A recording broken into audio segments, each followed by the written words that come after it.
live your best life.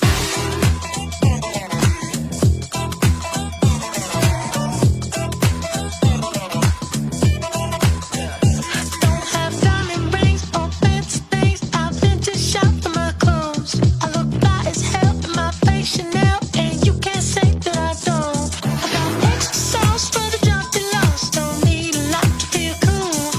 The grass is green on the other side, but the sky is always blue. I'm here for a good time, no black in my sunshine. So just go do what you like, 'cause you can live your best life too. On the map that's just right, 'cause I got my head right. So just go do what you like. Go ahead, live your best life. Go ahead, live your best life. You can live your best life, best life, best life. Yo, go ahead, live your best life. You can live your best life, best life, best life.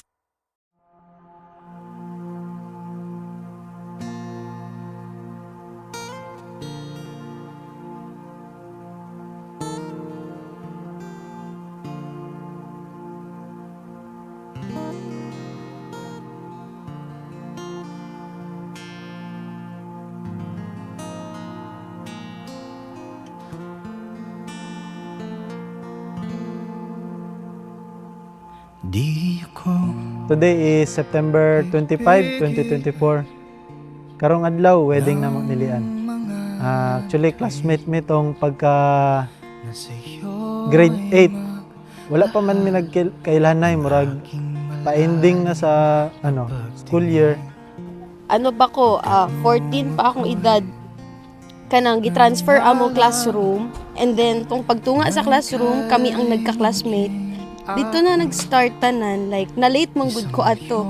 So na-late ko sa school, tapos na siya sa gawas, tapos wala ko bangko. So gikuan pud ko niyag bangko, like butan jud kay siya. Hantod sa dito na nag-start me as friends, tapos mo na to. Nagsugod na dito tanan. May gunit din siya sa kung balahibo sa kamot. First time na ako nagi-compliment nga. Awad lagi mong balahibo ay kunya diri. Tapos mao na to, kilig-kilig na dayon. So mao na ni. Sa sinugdan ang Diyos nagbuhat kanila nga lalaki o babayi o mingon. Tungod nini ang lalaki mubiya sa iyang amahan o inahan o mutipon sa iyang asawa. Tungod nini kinahanglan nga dili ulagon sa tao ang gihiusa sa Diyos. Actually, nangligaw siya sa ako, agi-ati ko niya, siya sa ako, librihan lang daw ko niya sa kantin. Pag-abot sa kantin, naglingkod lang siya kalit dito, tapos serious face, tapos anak daw siya sa ako, pwede ba daw siya manligaw? And then, nagsugot ko, pero anak ko, manligaw sa kaha, dili sa tauyab. So, mauna to, after ato, sige na siya uban-uban sa kuha, sabay kaon. Sweet kayo siya, perminti gid siya gasabay.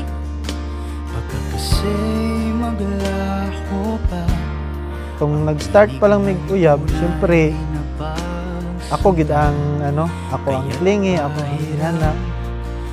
Kanang buutan kay siya. Ako na akong paminaw dati.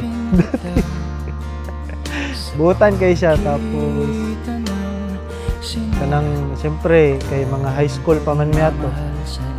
Pabor lang pud sa ako kay sige na kog pangupya sa yan. Pero ate ko tong pangupya, dala na to diskarte ito para makadul-duol. Ang first impression ako ing ato jud, so abi na ako kanang bugoy kayo siya, like kanang wala lang gud siya sa life mo jud na ako first impression kay Kim. Pero as time goes by, mas nakilala pa gid nako siya. Actually, 9 years ago, pawag good to. So, nakalimot ako giunsan ako siya pagsugot. But I think in person, gihapon to, nga nag-ingon ko sa iya, yes.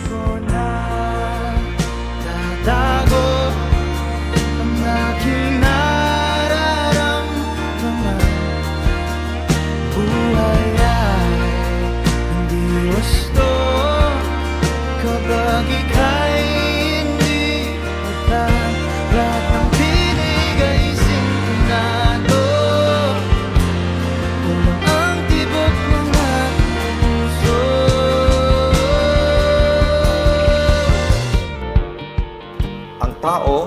Dagan sa Dios ang responsibilidad. Si Kim nasa responsibility karon alang kang Lian. Sama po kang Lian nasa responsibility alang kang Kim. Lisod oy ang minyo pamilya na dili sayon nanay problema na mga crisis maabot adi na sa pamilya na mga kasakit dili usahay dili makasabtanay.